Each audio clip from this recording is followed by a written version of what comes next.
Hoje vamos falar sobre o purificador de água Electrolux, um aparelho que promete modernizar sua rotina com praticidade e tecnologia.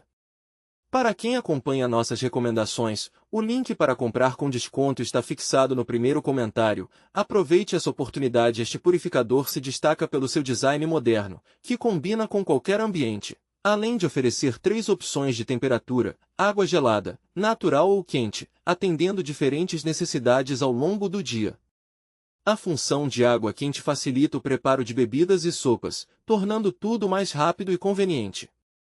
O sistema de segurança para água quente garante que o usuário não tenha acidentes, interrompendo automaticamente o fluxo caso o botão não seja ativado em até 2 segundos, o que traz tranquilidade na rotina familiar. O sistema de resfriamento por compressor é um grande diferencial, proporcionando água mais gelada e refrescante, mesmo em dias mais quentes ou em variações climáticas. O filtro de longa duração, com luz indicativa inteligente, facilita a manutenção, evitando surpresas desagradáveis e garantindo água sempre limpa.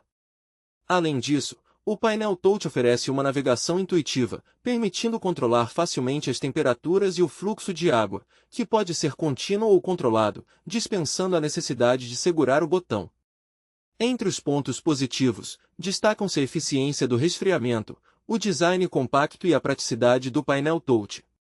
Como pontos negativos, alguns usuários podem achar o preço um pouco elevado e a instalação um pouco mais complexa devido às funções eletrônicas.